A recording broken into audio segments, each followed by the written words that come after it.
শেখ হাসিনার বিরুদ্ধে করা প্রথম মামলাটার রায় হয়েছে, আরও অনেকগুলো মামলা আছে।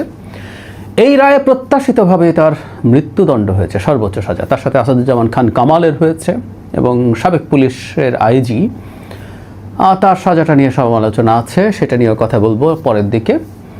কিন্তু এই রায়টা খুবই প্রত্যাশিত মানে এই নয় যে এই রায়টা ম্যানিপুলেটেড কিছু হয়েছে। আসলে তার বিরুদ্ধে এত অকাট্য সাক্ষ্য প্রমাণ ছিল, এরকম একটা কিছু ঘটারই কথা ছিল। আবার একই সাথে আমরা এটাও নিশ্চিতভাবে জানি যে তাকে ভারত থেকে এনে বাংলাদেশে তার রায় কার্যকর করা, অর্থাৎ ফাঁসি দেওয়া যাবে না। তাহলে লাভটা কি হলো এই রায়টা দিয়ে, এই প্রশ্ন আসতেই পারে, সেটা নিয়ে কথা বলতে চাই। এই মামলার কয়েকটা দিক একটু আলোচনা করা দরকার, বিভিন্ন সময় ছাড়াভাবে কথা বলা হয়েছে, আজ একসাথে একটু বলি। এই বিচারটাকে নিয়ে প্রাথমিকভাবে যদি বলি যে বেশ স্বচ্ছতার চেষ্টা হয়েছে। আমাদের যে আইসিটি আইন ছিল 1973 সালের, এটা শেখ হাসিনা একবার অ্যামেন্ড করেছেন, এরপর এবার আবার করা হয়েছে এবং এর মধ্যে খুবই গুরুত্বপূর্ণ কতগুলো, স্বচ্ছতার জন্য গুরুত্বপূর্ণ কতগুলো বিষয় ঢোকানো হয়েছে। এর মধ্যে হচ্ছে একটাকে আন্তর্জাতিক মানদণ্ডের সাথে ম্যাচ করানো হয়েছে। এই যে মানবতা বিরোধী অপরাধ যে রোম স্ট্যাটিউট আছে, তার সাথে এটাকে কনফার্ম করা হয়েছে। শুধু তাই না, এখানে যারা অভিযুক্ত হবেন তাদের জন্য অনেক ভালো ন্যায় বিচারের অপশন রাখা ছিল। বিচার রেকর্ড করা, লাইভ করা, অপরাধী চাইলে বা অভিযুক্ত চাইলে বিদেশি লয়ার রাখা, পর্যবেক্ষক রাখা, অনেক কিছু হতে পারত। সো এই আইনটা খুবই স্বচ্ছ ছিল। দু একটা প্রশ্ন ছিল ইনফ্যাক্ট, সেটা হলো যিনি চিফ প্রসিকিউটর ছিলেন, তিনি যেহেতু এই আইসিটিতেই একসময় জামাতের পক্ষে লড়াই করেছিলেন, সেই জন্য কিছু প্রশ্ন শুরু থেকে তোলার চেষ্টা করা হয়েছে। তারপরও মানে উনি তো আইনজীবী, একটা পক্ষ নিয়ে করবেন, সেটা খুব বেশি জটিল বিষয় এটা না। কিন্তু দুটো ইস্যু নিয়ে অনেক বেশি উচ্চবাচ্য হতে পারে, বিশেষ করে ইন্টারন্যাশনালি। আমরা খেয়াল করেছি জাতিসংঘের মানবাধিকার হাই কমিশন এই ব্যাপারে যে স্টেটমেন্ট দিয়েছে, বিচারকে স্বাগত জানালেও এই দুটো ইস্যু ইনফ্যাক্ট তারা এখন না, তারা শেখ হাসিনার বিরুদ্ধে যখন তদন্ত করেছিলেন তখনও এই দুটো ইস্যুকে উল্লেখ করেছিলেন। ইন্টারন্যাশনাল স্ট্যান্ডার্ডে এই দুটো জিনিস ম্যাচ করে না। একটা হচ্ছে মৃত্যুদণ্ড থাকা, এটাকে তাও খানিকটা পার পাওয়া সম্ভব, কারণ বহু দেশে মৃত্যুদণ্ড এখনও আছে। কিন্তু আরেকটা ব্যাপার, এই ধরনের মারাত্মক অপরাধের বিচার, মানবতা বিরোধী অপরাধের মতো বিচার যেখানে সর্বোচ্চ শাস্তি দেওয়া হয়েছে, সেখানে অনুপস্থিতিতে ইন অ্যাবসেন্সিয়া বিচার করা। ওই রিপোর্টেও তারা বলেছিলেন, এবারও তারা সেটা স্মরণ করিয়ে দিয়েছেন। এখানে আমরা যোগ করে রাখতে চাই, সেটা হচ্ছে আন্তর্জাতিক অপরাধ আদালত যে আইসিসি আছে, সেখানে ইন অ্যাবসেন্সিয়া কোনো বিচার হতে পারে না। ওখানে সর্বোচ্চ কারো বিরুদ্ধে কোনো চার্জ ফাইনালাইজেশনের আগে সিলেক্টেড কিছু ক্ষেত্রে তার কারো অনুপস্থিতিতে শুনানির নজির আছে, কিন্তু মূল বিচার সেটা কখনো কারো অনুপস্থিতিতে হয় না। সো এটা নিয়ে প্রশ্ন তৈরি করার চেষ্টা হবে। এবং আমি মনে করি এই বিচারের একটা জায়গায় বিতর্ক আসতে পারে, সেটা হচ্ছে এখানে একজন রাজসাক্ষী রাখা হয়েছে, সাবেক আইজিপিকে। আসলে কোনো প্রয়োজন ওনার ছিল না, যে পরিমাণ অকাট্য তথ্য প্রমাণ ছিল তাতে রাজসাক্ষীর কোনো দরকার ছিল না। ইভেন রাজসাক্ষী আসলে ভালো সাক্ষী না। আমি আগেও একদিন এই রাজসাক্ষী নিয়ে একটা ভিডিও করেছিলাম, সেখানে বলেছে, আবার একটু বলি, মানে হুমায়ুন আহমেদের কোথাও কেউ নেই নাটকে আমরা খুব ছোটোবেলায় নাটকটা দেখেছিলাম, খুবই বিখ্যাত নাটক ছিল। মানে লয়ার বাকের ভাইয়ের পক্ষে জিতে যাচ্ছেন, হঠাৎ একজন রাজসাক্ষী পাওয়া যায়, বদি, তিনি রাজসাক্ষী দেন, তাতেই শেষ পর্যন্ত বাকের ভাইয়ের ফাঁসি হয়। এটা লিগালি খুবই তখন তো আর বুঝিনি, তো পরবর্তীতে যখন এই রাজসাক্ষী ব্যাপারগুলো লিগালি বুঝতে দেখলাম, এটা খুবই দুর্বল। এটা দিয়ে কোনোদিনও একজন মানুষের ফাঁসি দেওয়া যায় না।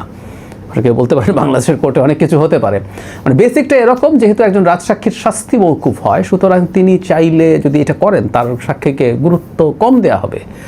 প্রচুর আমি ভারতীয় হাইকোর্টের অনেকগুলো রায় দেখেছি, স্পষ্টভাবে বলা আছে যে এটার ভিত্তিতে এটাকে গুরুত্বই তেমন দেওয়া যাবে না যদি না এটার সাথে খুব গুরুত্বপূর্ণ সাপোর্টিং এভিডেন্স থাকে। সুতরাং জনাব মামুনকে নেওয়ার কোনো দরকার ছিল না, কিন্তু তাকে নেওয়ার মাধ্যমে এক ধরনের দায়মুক্তি হলো তার, এবং শাস্তি 5 বছর খুবই কম হয়েছে মনে হতেই পারে, কারণ তিনি যদি রাজসাক্ষী না হতেন তার মৃত্যুদণ্ড হতো। যদি না সেটা যদি হয়ে থাকতো, সেটার তুলনায় 5 বছর সত্যিকার অর্থে খুবই কম শাস্তি। সো এটাও সমালোচনা হয়েছে।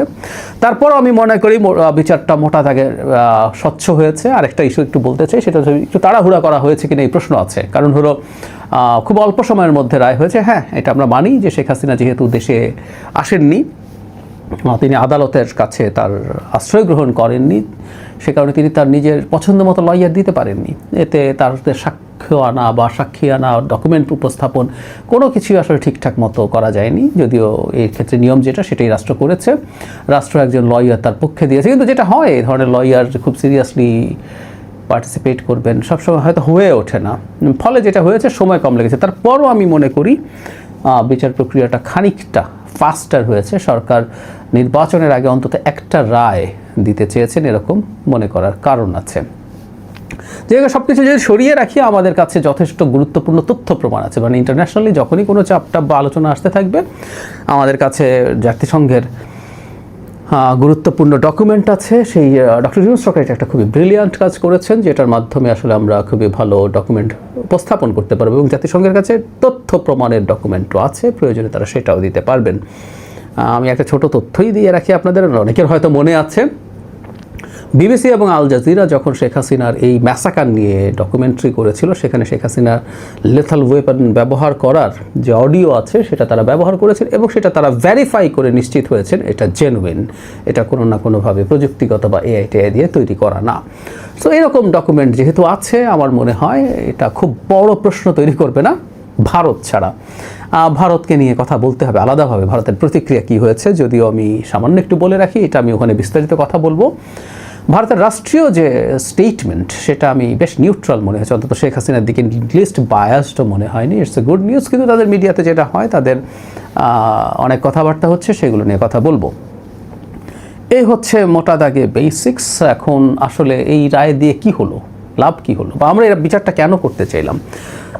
একটা বিচার করা জরুরি, আমি মনে করি বিচার করা জরুরি, কারণ হচ্ছে মানে শেখ হাসিনার যে বিচার হচ্ছে এটা হচ্ছে মানবতা বিরোধী অপরাধ। এটা জাস্ট খুনের না, একটা 550, 100, 500 খুন করে ফেললাম, ইটস নট লাইক দ্যাট। এটা একটা বিশেষ ধরনের অপরাধ, যেটা কিছু মানুষের বিরুদ্ধে করলেও ধরে নেওয়া হচ্ছে এটা মানবতার বিরুদ্ধে অপরাধ, এবং এটা আন্তর্জাতিকভাবে বিচার করা যায়। আপনি আমার দেশের মানুষ তিনি মেরেছেন, কিন্তু এটার আন্তর্জাতিক বিচার হতে পারে, নির্দিষ্ট সংজ্ঞা আছে, সেটা নিয়ে গুম আছে, বিচার বহির্ভূত হত্যাকাণ্ড আছে, এমনকি কোনো স্পেসিফিক দল বা গোষ্ঠীর বিরুদ্ধে তাকে অহেতুক জেলে নিয়ে যাওয়া, নির্যাতন করা, এগুলো প্রত্যেকটা এই ধরনের অপরাধ হিসেবে স্বীকৃত হতে পারে। ফলে শুধু জুলাই আগস্টে না, এই পুরো শেখ হাসিনার কালে মূলত বিএনপি এই মানবতা বিরোধী অপরাধের শিকার হয়েছে। এগুলো দিয়েও শেখ হাসিনার বিরুদ্ধে প্রচুর বিচার করা সম্ভব। তো সবার এই চাওয়া ছিল তারা জুলাই আগস্টে নিহত, আহত, বিকলাঙ্গ, অন্ধ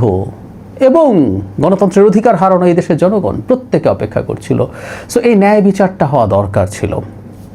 এত বড় অপরাধের যদি বিচার না হতে পারে, না হয় কোনো রাষ্ট্রে, সেই রাষ্ট্রের আসলে আর কোনো অপরাধীকে বিচার করার অধিকার থাকে না। সুতরাং ন্যায় বিচারের স্বার্থে, এটা প্রতিশোধের স্বার্থে না, ন্যায় বিচারের স্বার্থে আমরা এটা করব। এবং হয়তোবা বলছি কারণ হলো আমি খুব নিশ্চিত নই এই ধরনের বিচার হয়তো ভবিষ্যতে এই ধরনের কাজ করতে কাউকে ডেটোরেট হিসাবে বা নিবৃত্তকারী হিসাবে কাজ করতে পারে, করার সম্ভাবনা থাকে। শাস্তির উদ্দেশ্য আসলে মূলত সেটা। এখন ব্যাপারটা আসলে কি দাঁড়ালো, যেটা বলছিলাম শুরুতে, আমরা আসলে জানি শেখ হাসিনাকে ভারত থেকে আনা যাবে না, এনে তার বিচার কার্যকর করা যাবে না। শুধু শেখ হাসিনা, এবার আসাদুজ্জামান খান কামালকেও আনা যাবে কিনা সন্দেহ আছে। তবে বাংলাদেশ সরকারের উচিত হবে, তারা অলরেডি দুজনের ব্যাপারেই তারা ভারত সরকারকে লিখেছে, বলেছে, কিন্তু শেখ হাসিনাকে না হলেও চেষ্টা করতে হবে আসাদুজ্জামান খান কামাল বা অন্যান্য অনেক অভিযুক্ত আছেন, এনারা তো কনভিক্টেড হয়ে গেছেন, কিন্তু অভিযুক্ত অনেকেই ভারতে পালিয়ে আছেন। চেষ্টা করা উচিত সেকেন্ড, থার্ড টিয়ারেরও যদি লোকজনকে আনা যায়, সেটা আমাদের জন্য ভালো হবে। সো শেখ হাসিনাকে বাদ দিয়ে চেষ্টা করা, বহুবার বলেছি শেখ হাসিনাকে কেন দেবে না, এরকম স্লেভের মতো সার্ভ করা কাউকে যদি ফেরত দেয়, ভবিষ্যতে কেউ স্লেভ হইতে চাইবে না। আর যদি বাংলাদেশ হস্তান্তর করে, ভারতের বিরুদ্ধে রাজসাক্ষী হয়ে যেতে পারেন তিনি। ভারত কী করেছে না করেছে এগুলো সব আমাদেরকে বলে টলে ভারতকে বিপদে ফেলবেন। তো তাহলে আসলে লাভ কি হলো? আবারও সেই প্রশ্ন। প্রথম লাভ হচ্ছে ওই যে বললাম যে আমরা একটা ন্যায় বিচার করতে চাই।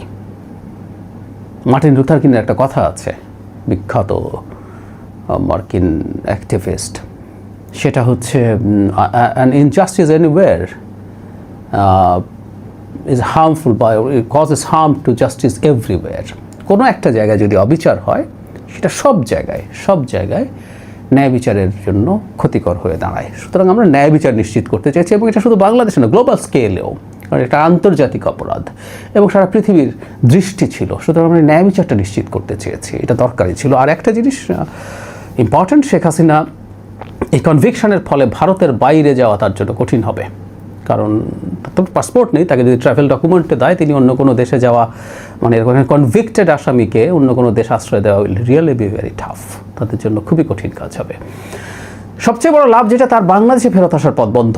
এমনি তিনি আসতেন না, তার রাজনৈতিক মৃত্যু আসলে হয়েও গিয়েছিল, কিন্তু ধরে নিলাম তাত্ত্বিকভাবে, এটা তর্কের খাতিরে বা আলোচনার খাতিরে বলছি, এমন যদি হয় যে আইসিটিতে যেহেতু আওয়ামী লীগের সংগঠন হিসাবে বিচার হয় বলে বলছি, এবং সেখানে সে দোষী সাব্যস্ত হলো না, আওয়ামী লীগ নিষিদ্ধ হলো না, আওয়ামী লীগের পলিটিক্যাল কর্মকাণ্ড আবার শুরু হলো, কিন্তু শেখ হাসিনার বাংলাদেশে ফেরা আর সম্ভব না, কারণ একটা ফাঁসির রায় মাথায় নিয়ে তার পক্ষে আর সম্ভব না। সুতরাং তিনি রাজনৈতিকভাবে আগেই যদি মারা গিয়ে থাকেন, তার এবার একেবারে কবর টবর হয়ে শেষ হয়েছে। সুতরাং তার এটা ক্যারিয়ারের সর্বোচ্চ মৃত্যু হতে পারে। যেটা বলি যে অডিওতেই মাঝে মাঝে হুমকি ধামকি দিতে পারে, তাও এটা খুব বেশি সময় চলবে বলে আমার মনে হয় না। এটা ডক্টর ইউনূসের সরকারকে ইরিটেট করার জন্য হয়তো হাসিনা করছেন।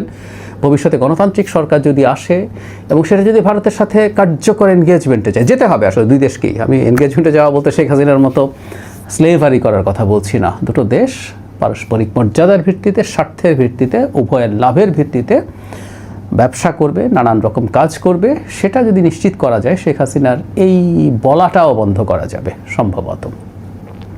সেটা যদি হয়, তাহলে আসলে শেখ হাসিনা একেবারেই শেষ কিছু হয়ে দাঁড়াবে। ভারত হয়তো বুঝবে আওয়ামী লীগকে তারা যদি চায়, সেটা শেখ হাসিনার মাধ্যমে না। সো লাভ নেই তা না, লাভ আছে। আমরা ন্যায় বিচার নিশ্চিত করতে পারলাম, আমরা শেখ হাসিনার পলিটিক্যাল মৃত্যু নিশ্চিত করা, অথবা মৃত্যু যদি হয়ে থাকে তার কবর নিশ্চিত করতে পেরেছি, এটা